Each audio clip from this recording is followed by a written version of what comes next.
Siapakah Raja Binatang di laut? Berbeda dengan singa dan Raja Wali yang secara mudah dinyatakan sebagai pemimpin di darat dan udara, pertanyaan, siapa Raja di laut tidak banyak yang dapat menjawabnya. Kecuali jika ditanyakan kepada nelayan dan pemancing. Suatu ketika saya berada di pantai Alwe Naga Banda Aceh. Di sana saya bertanya kepada sekumpulan nelayan, apakah ikan paus dapat dinobatkan sebagai pemimpin binatang di laut? Sesaat setelah berpikir, meskipun kelihatannya belum pernah melihat paus, masyarakat nelayan ini menjawab tidak. Meskipun badannya besar sekali, paus tidak tepat disebut raja laut. Mereka terlalu gemuk, lamban dan terlihat malas, kata mereka sambil tertawa. Kalau demikian, apakah hiu yang buas cepat dan tajam dapat dinyatakan sebagai raja binatang laut? Lanjut saya.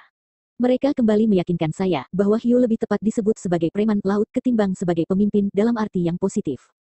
Lalu siapa pemimpin dunia ikan? Mereka secara sadar menyebut lumba-lumba. Kenapa mereka lebih memilih lumba-lumba sebagai pemimpin? Padahal lumba-lumba bukan hewan air terganas, bukan hewan air terbesar, juga bukan hewan air terkuat. Berikut beberapa siapa raja binatang di laut.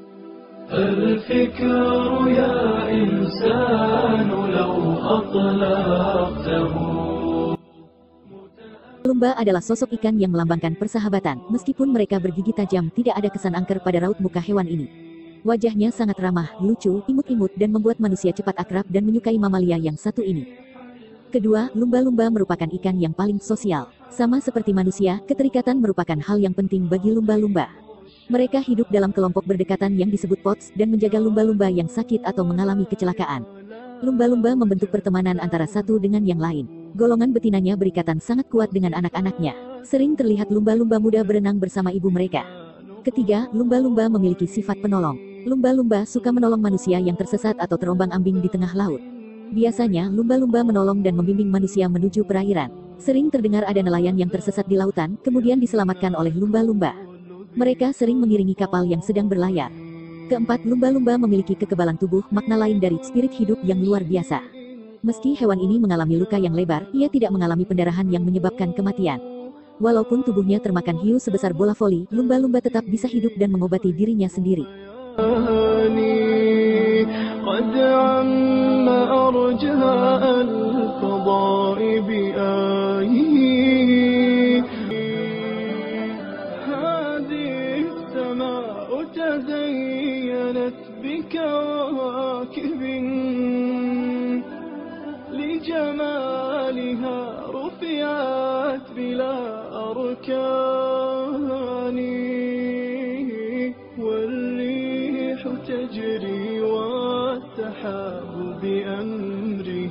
Lumba-lumba tidak pernah istirahat. Mereka benar-benar pejuang tangguh dan penuh determinasi.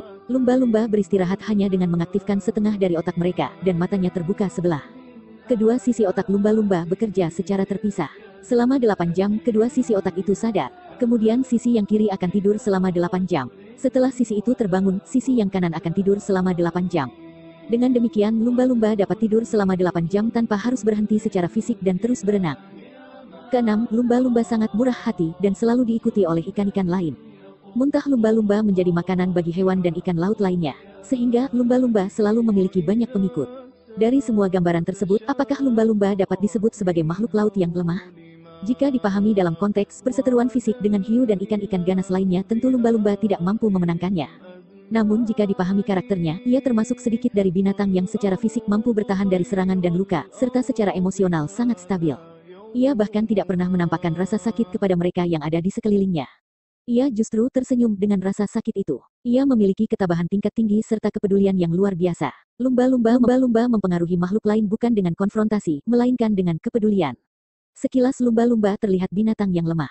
Ternyata, ia tidak punya semangat musiman apalagi konsep istirahat dari perjuangan. Terlihat lembut tetapi tidak pernah menyerah untuk membahagiakan mereka yang ada di sekelilingnya. Kehadirannya ibarat bunga mawar yang mengungkapkan tentang cinta. Inilah karakter Nabi kita Muhammad SAW, yang diriwayatkan sangat tangguh, selalu tersenyum, memiliki simpati, sekaligus empati.